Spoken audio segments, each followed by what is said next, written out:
Now, the first key concept we want to discuss is focal length, or at what distance are we going to focus our eyes on.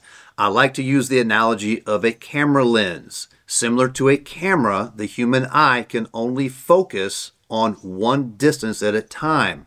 So when we're shooting with a handgun with iron sights, we have three different things that we need to bring into focus. We have the target, we have the front sight, and we have the rear sight. I will challenge you to always start with a hard target focus. We want to be focused at the focal length or the distance of the target, and this is for a few reasons. Whether you're shooting in competition or for self-defense, there's going to be some type of visual stimuli typically that informs your decision whether you're going to shoot at this target or not. Think of it as threat PID or positive identification. Is this a shoot or a no-shoot type target?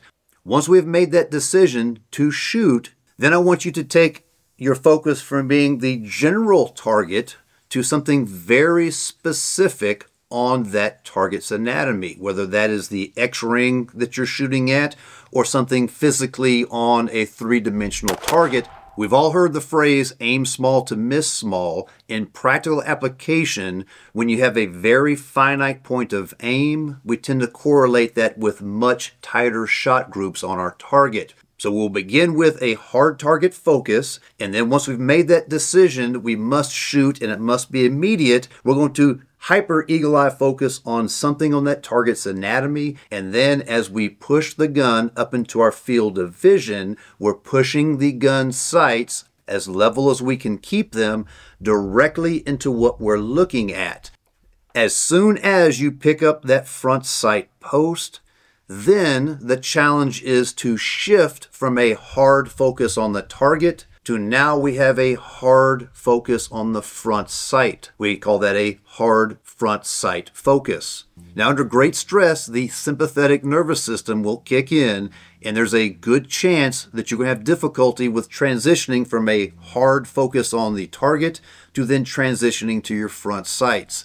Many people will report in debriefs that they did not even see their sights during a self-defense encounter. Now, please don't misunderstand me. In a self-defense use of a handgun, I still want you to pick up your front sight.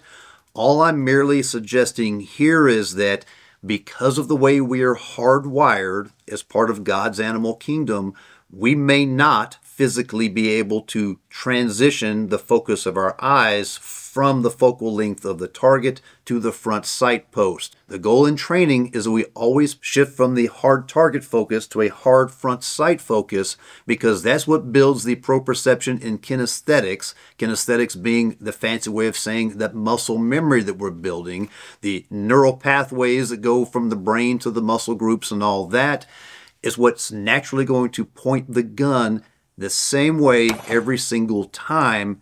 When you're using the sights, what we're doing now is we're laying that foundation so that if your brain doesn't shift gears and you don't pick up your front sight, you are still pointing the gun directly at what you're looking at.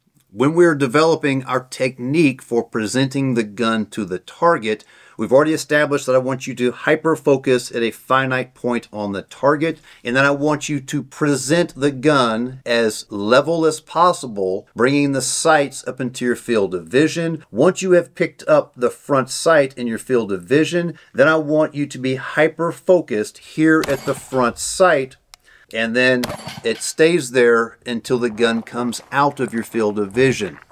Now, that's how we do it with iron sights. The flat or level presentation straight into our point of aim, our desired point of impact, that does not change if we're using a red dot on a handgun.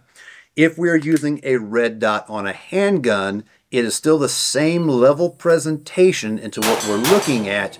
What does change, however, with a red dot sight is we maintain that hard target focus. We do not use the red dot as if it was a front sight. So again, I'm looking at that finite point on my target. I'm pressing smoothly and flat out. I'm still looking through the window, or more correctly, my right eye is looking through the window. My left eye is looking past the window at that finite point of aim on the target, I am not shifting focus to the red dot. The red dot just naturally appears right on top of what I am looking at. We should not have to search for the red dot. If you're searching for your front sight or you're searching for your red dot, then work on smoothing out that presentation so you're pushing directly into what you're looking at. For anybody who is trying to refine their technique or develop and build a technique, consider that this is my line of sight. This is what my eyes are looking at. The higher up and the more level that the gun sights are, the less travel there is, and it can smoothly just push naturally into straight what I'm looking at. So I think that is enough for you to understand the concept of focal length and how it applies to shooting a handgun. We start with that hard target focus. We transition to the hard front sight focus if we're using iron sights.